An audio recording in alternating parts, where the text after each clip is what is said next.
Hello everyone, this is Lakshmi Baisla and welcome back to Baisla classes. आज हम class 12 का chapter 1 fundamentals of partnership firm, इसमें हम क्या पढ़ने वाले हैं। हम पढ़ने वाले हैं कि profit and loss appropriation account जब आप बनाते हैं तो आपको कौन से रूल्स फॉलो करने पड़ते हैं और कैसे इंटरेस्ट ऑन कैपिटल कैलकुलेट होता है, कैसे सैलरी वगैरह हम डालते हैं। तो उसी से रिलेटेड हम कुछ बेसिक्स पढ़ने वाले हैं।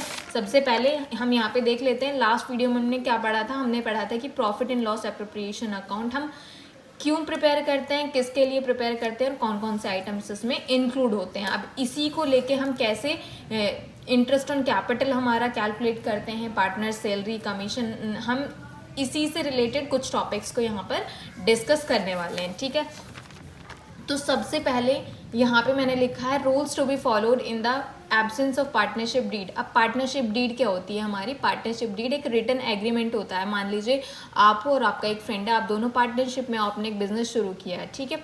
तो वहाँ पे क्या होगा कि आप एक पार्टनरशिप डीड बना भी सकते हैं। रिटर्न में आपने बना लिया, आपने उसमें सारी टर्म्स कंडीशंस, आपके बिजनेस से रिलेटेड आपने सारी चीज़ों को मेंशन कर लिया, तो कोई प्रॉब्लम ही नहीं है। इन फ्यूचर कोई भी प्रॉब्लम अराइज नहीं होने वाली है। बट इन केस आपने पार्टनरशिप डीड नहीं बनाई है तो वहाँ पर आपको कुछ रूल्स फॉलो करने पड़ेंगे। इन केस आगे चलकर आपके बीच में कोई डिस्प्यूट होती है, फिर कुछ भी बात होती है, तो वहाँ पर आपको, अगर आपने एब्सेंस मतलब पार्टनरशिप डीड नहीं बनाई है, तो उस केस में आपको कैसे आप प्रॉफिट एंड लॉस को डिस्ट्रीब्यूट करेंगे और कैसे हम उस चीज़ को मैनेज करेंगे। ठीक है, तो यहाँ पर हमारा फर्स्ट पार्टनरशिप डीड अगर आपने नहीं बनाई है तो उससे रिलेटेड हमारा सबसे पहला रूल क्या है कि इंटरेस्ट ऑन कैपिटल किसी भी पार्टनर को अलाउ नहीं की जाएगी।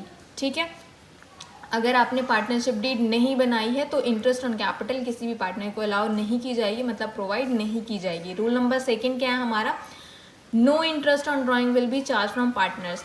अब इंटरेस्ट ऑन ड्राइंग क्या होती है? इंटरेस्ट ऑन ड्राइंग, पार्टनर जो ड्राइंग करता है, फॉर्म से पैसे निकाले उसने, तो उसको वो फॉर्म को क्या करता है? इंटरेस्ट पे करता है। तो अगर पार्टनरशिप डीड नहीं है तो उस केस में इंटरेस्ट ऑन ड्राइंग भी हम किसी पार्टनर से चार्ज नहीं करेंगे। ओके, रूल नंबर 3 क्या है हमारा? Profits and losses to be shared equally. आपने ये मेंशन ही नहीं किया है, आपने पार्टनरशिप डीड बनाई नहीं है कि कैसे आप प्रॉफिट एंड लॉस को डिस्ट्रीब्यूट करोगे, तो उस केस में आपको प्रॉफिट एंड लॉस दोनों पार्टनर्स में क्या होंगे? इक्वली आप शेयर करेंगे। रूल नंबर 4 क्या है हमारा?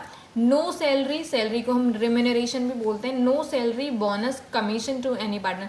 हम किसी भी पार्टनर को सैलरी, रिम्यूनरेशन या फिर बोनस या फिर कमीशन भी प्रोवाइड नहीं करेंगे। ओके, रूल नंबर 5 क्या है हमारा?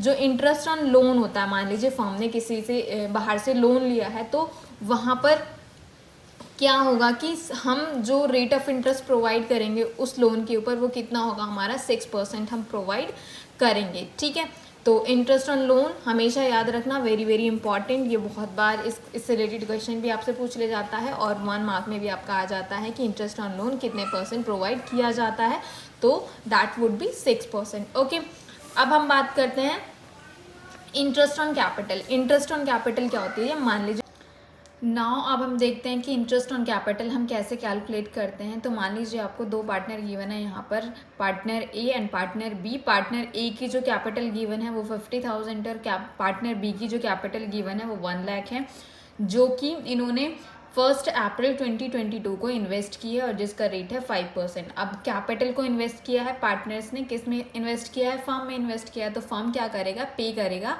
इंटरेस्ट ऑन कैपिटल पार्टनर्स को। तो अब हम ये कैसे कैलकुलेट करेंगे? तो सबसे पहले हम ए का जो इंटरेस्ट ऑन कैपिटल है, is interest on capital is equals to, A की कैपिटल कितनी है हमारी? 50,000 है, रेट कितना है हमारा? 5% है। उसके बाद अब इन्वेस्ट कब किए कैपिटल? 1 अप्रैल को किए। तो आप देखेंगे कि 1 अप्रैल से 31 मार्च 2023 हम जो एक अकाउंट प्रिपेयर करते हैं, प्रॉफिट एंड लॉस जो एप्रोप्रिएशन हम अकाउंट प्रिपेयर करते हैं, वो पूरा 1 ईयर के लिए होता है। ठीक है, तो यहाँ पे पूरा हमारा कितना? 12 मंथ्स है। 12 मंथ्स के लिए हम इंटरेस्ट ऑन कैपिटल पे करेंगे। तो उसके अकॉर्डिंग अगर हम यहाँ पे ले 12 मंथ्स के लिए हम पे कर रहे हैं इंटरेस्ट ऑन कैपिटल, किसको? ए को। तो इसके अकॉर्डिंग जो हमारी इंटरेस्ट ऑन कैपिटल आएगी ए के लिए वो होगी 2500। वैसे ही बी की इंटरेस्ट ऑन कैपिटल क्या होगी?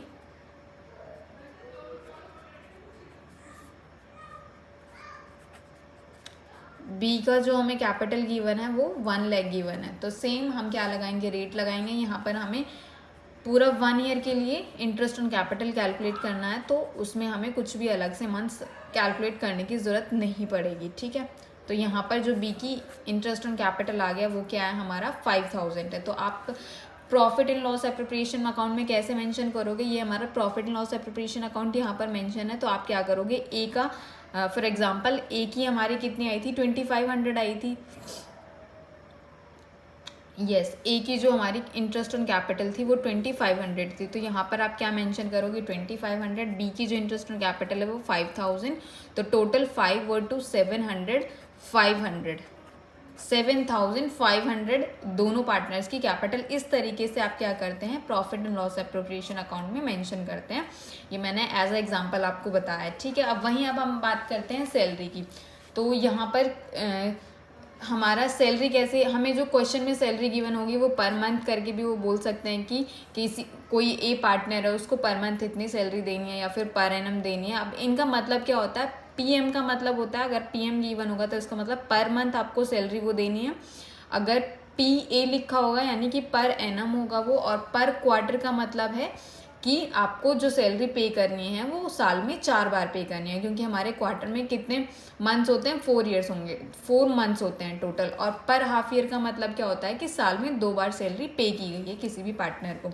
तो अगर पर मंथ होगा तो आपको उसको 12 से मल्टीप्लाई करना पड़ेगा। बाकी पर एनम में आपको कोई मल्टीप्लाई करने की ज़रूरत नहीं है। पर क्वार्टर में आपको 4 से मल्टीप्लाई करना पड़ेगा। जैसे 2000 मान लीजिए कोई एक ए पार्टनर है, उसको 2000 पर क्वार्टर आपको सैलरी देनी है। ए को आपको पर क्वार्टर कितनी सैलरी देनी है, 2000 देनी है पर क्वार्टर। तो आपको देखना पड़ेगा ना कि आप पूरे साल में कितनी सैलरी पे करोगे ए को, तो आप 8000 पे करोगे, ठीक है। तो वह यहाँ पे आप वो मेंशन कर दोगे कि टू एज सैलरी। इस तरीके से आपको सैलरी मेंशन करनी है। अगर हाफ ईयर होगा तो हाफ ईयर में यानी कि आप साल में 2 बार सैलरी पे कर रहे हो, तो वहाँ पे आप क्या करोगे, 2 से मल्टीप्लाई कर दोगे, उसके अकॉर्डिंग आपकी जो सैलरी आ जाएगी वो 4000 आपको पे करनी है किसी भी पार्टनर को। तो इस वीडियो में हमने पर्टिकुलर क्या किस चीज़ की स्टडी करी है, हमने देखा कि अगर पार्टनरशिप डीड एब्सेंस होती है, मतलब पार्टनरशिप डीड नहीं होती है, तो उस केस में हम कौन से रूल्स को फॉलो करते हैं अपना profit and loss account prepare करने के लिए। उसके बाद हम कैसे इंटरेस्ट ऑन कैपिटल कैलकुलेट करते हैं, कैसे हमारा सैलरी हम कैलकुलेट करते हैं। तो बेसिकली आपने इंटरेस्ट ऑन कैपिटल और सैलरी कैसे कैलकुलेट करते हैं इस पर्टिकुलर वीडियो में ये सीखा। और अगर पार्टनरशिप डीड नहीं है तो आपको कौन से 5 रूल्स को फॉलो करना है। तो आई होप कि ये वीडियो आपको पसंद आई होगी।